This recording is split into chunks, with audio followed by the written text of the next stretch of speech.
Hi అండి. Hello, మీ పేరు? రక్షిత. రక్షిత. అబ్బో, అందరినీ రక్షిస్తూ ఉంటారా? కంపల్సరీగా. ఓకే, ఫన్నీ క్వశ్చన్స్ అడతా, ఆన్సర్ చెప్తారా? ఓకే, చెప్తాను. బ్రాంచెస్ ఉంటాయి కానీ చెట్టు కాదు, ఏంటది? బ్రాంచెస్. దేనికి బ్రాంచెస్ ఉంటాయని అనుకుంటున్నారు? దేనికి ఉంటాయి బ్రాంచెస్? ఏమో అంత ఐడియా అంటే. చెప్పండి. మీ పేరు? పల్లవి. ఓకే, ఫన్నీ క్వశ్చన్స్ అడతా, ఆన్సర్ చెప్తారా? యా, నువ్వు అడుగు, నాకు వస్తే చెప్తా. ఓకే, బ్రాంచెస్ ఉంటాయి కానీ చెట్టు కాదు, మరి ఏంటది? బ్రాంచెస్ ఉంటాయి కానీ చెట్టు కదా. ఏంటది? మరి ఇంత ఫన్నీ క్వశ్చన్ వేస్తారా? ఇది ఫన్నీ అని అర్థం అవ్వడానికి నాకు టైం పట్టేలా ఉంది. సరే, ఫన్నీ అని నేనే చెప్పేస్తా. ఫన్నీ ఏంటి?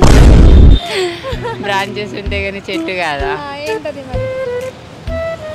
చెట్టు కాదు, ఇంకేముంటుంది? నార్మల్గా మీరు చిన్నప్పుడు క్లాస్ చదవాలి అంటే అలా అలా ఏం చేసేవారు?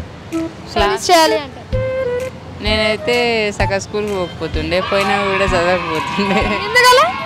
ఎందుకంటే ఇంట్రెస్ట్ లేదు అప్పుడు. అవునా? మరి దేని మీద ఇంట్రెస్ట్ మీకు? నాకా యాక్టింగ్ మీద ఇంట్రెస్ట్. యాక్టింగ్ అంటే మూవీస్, సినీ ఫీల్డ్. అవును, ఇండస్ట్రీ అంటే బాగా ఇష్టం. సరే, మీరు యాక్టింగ్ అన్నారు కాబట్టి మీకు ఒకటి ఇస్తాను యాక్టింగ్ చేయడానికి. ఫస్ట్ ఇప్పుడు చెయ్యను నేను. ఓపిక లేదా? ఓపిక లేదు. సిగ్గని కాదు, ఓపిక లేదు. ఇది కరెక్టే, కాకపోతే ఇప్పుడు చెయ్యను నేను. స్కూల్స్, కాలేజెస్ వాటికి బ్రాంచెస్ ఉంటాయి, చెట్లకి ఉంటాయి. ఇంకా దేనికి ఉంటాయి? బైక్ షోరూమ్స్ కా. అబ్బో, బైక్ అంటే ఇష్టమేమో, అందుకే బైక్ షోరూమ్ అంటున్నారు కదా. అబ్బాయికి బైక్ అంటే ఎందుకు ఇష్టం?